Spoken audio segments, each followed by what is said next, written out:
Finalement, Sheshanq a noué des liens commerciaux étroits avec la cité phénicienne de Byblos, des liens qui s'avéreront être profitables aux deux royaumes. Sheshanq est mort en 924 avant Jésus-Christ, après un règne de 21 ans, laissant derrière lui un pays prospère. À ses funérailles, l'Égypte pleura la perte d'un de ses plus grands pharaons.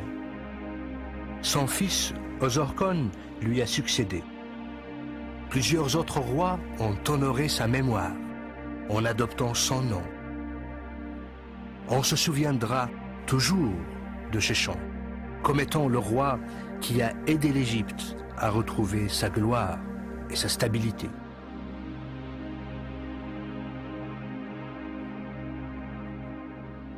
Si Sheshanq est le roi berbère qui a profondément marqué l'histoire de l'Égypte, d'autres rois aussi illustres vont marquer définitivement l'histoire de l'Afrique du Nord.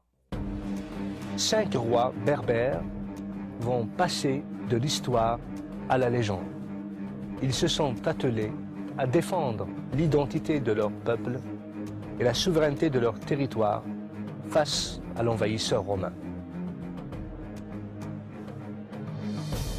Massinissa, Jugurtha, Juba I, Juba II et Ptolémée, roi de Mauritanie, vont profondément marquer l'histoire de la Berbérie. Deux parmi eux se distingueront d'une manière particulière par leurs qualités exceptionnelles, par leur courage et leur probité. L'un d'eux s'est surpassé dans le combat et les conquêtes militaires. L'autre va se distinguer en promouvant la renaissance des arts et des lettres. Le premier est un homme de guerre, le second un homme de paix. Pourtant, ça sera l'œuvre du premier qui aura permis au second de propulser le royaume de Numidie vers l'apogée de sa gloire.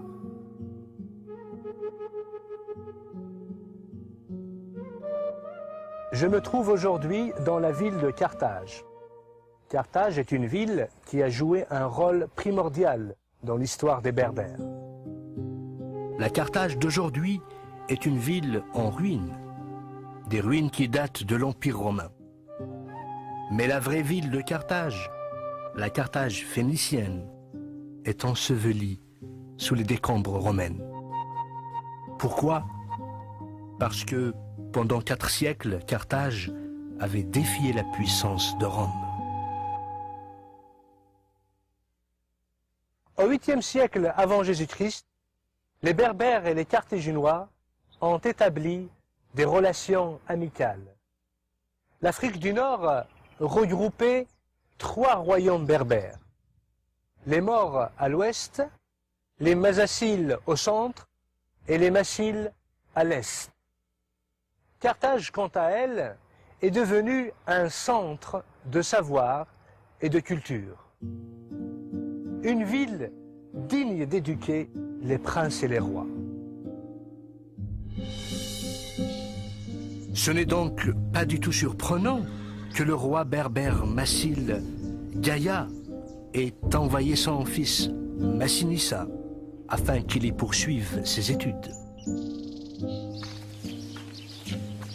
Là-bas, Massinissa recherche une éducation d'aristocrate et par la même occasion tombe amoureux de Sophonisbe, la fille du général Asdrubal, nièce du général carthaginois Hannibal.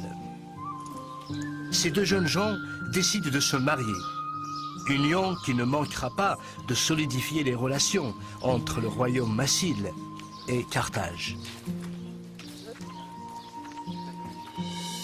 Malheureusement, un nouveau conflit éclate entre les Romains et les Carthaginois avant que le prince berbère et la princesse carthaginoise puissent célébrer leurs noces. À la demande du grand Hannibal, le roi berbère Gaïa envoie son fils Massinissa à la tête de l'armée massile prêter main forte aux Carthaginois en Espagne. Au combat, Massinissa reçoit une nouvelle tragique. Son père est décédé et son oncle a usurpé le trône. Massinissa ne tarde pas à réagir. Il débarque immédiatement dans le pays des morts, dont le souverain lui fournit une escorte de 4000 cavaliers. Coup de théâtre. L'oncle de Massinissa, à son tour, meurt. Son fils, Lacumaces, lui succède. Trop jeune pour le trône, son tuteur Mazétul va prendre à charge les affaires de l'État. Il va ainsi demander renfort à Syphax, le roi des Masaciles, ennemi juré de Gaïa. À la première bataille contre l'armée de Lacumaces, Massinissa est vainqueur. Il va accorder la grâce à Lacumaces.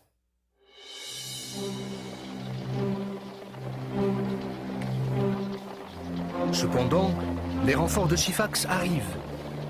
Battu et blessé, Massinissa fuit en se jetant dans une rivière. Le croyant mort, Syphax arrête la poursuite. À peine rétabli, Massinissa repart à la conquête de son royaume. En apprenant que le roi est toujours vivant, les Berbères s'unissent à lui. Déçu par l'indifférence des Carthaginois à la mort de son père et craignant pour le sort de son peuple, Massinissa décide de tourner le dos à des siècles de conflits avec Rome et il lui tend la main. Dans un acte de vengeance, Syphax rentre alors à Carthage et obtient la main de la princesse Sophonobie. Finalement, en 203 avant Jésus-Christ, Massinissa finit par vaincre et capturer Syphax. Il s'empresse aussitôt de se rendre à Cirta, où il retrouve sa bien-aimée. Il lui promet de la sauvegarder du sort réservé aux prisonniers des Romains. Pour ce faire, il décide de l'épouser. Cependant, le général romain Scipion ne fléchit pas. La reine Massaécile doit être remise aux Romains. Fidèle à sa promesse, Massinissa lui ramène alors un breuvage empoisonné qu'elle n'hésite pas à boire.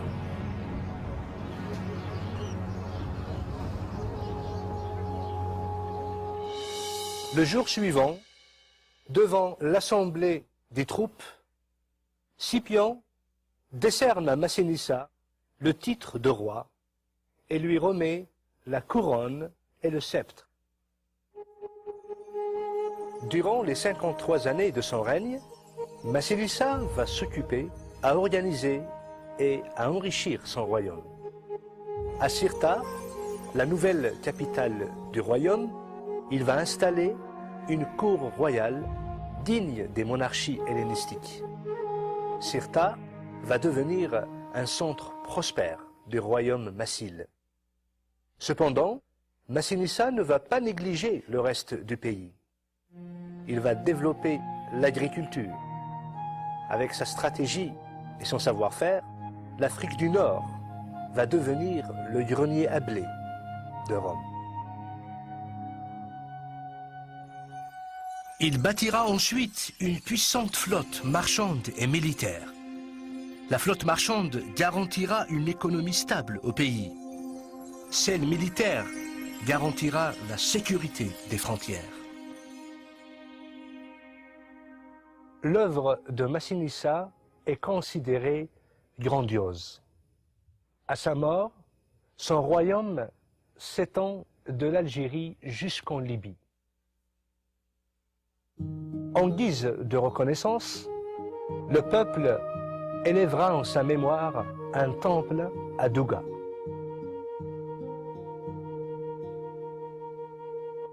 Le choix de Massinissa s'est révélé judicieux. Au printemps de l'année 146 avant Jésus-Christ, après sa victoire finale contre Carthage, Rome s'est installée en Afrique.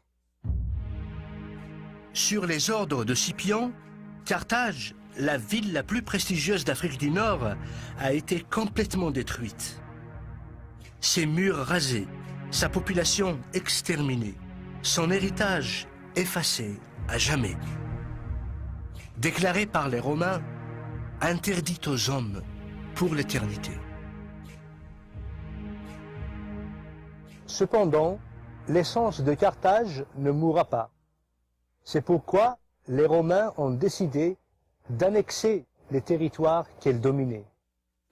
C'est ainsi que Rome va prendre possession de ces terres fertiles pour y implanter des colonies. Un siècle plus tard, les Romains auront fondé la grande province de l'Afrique.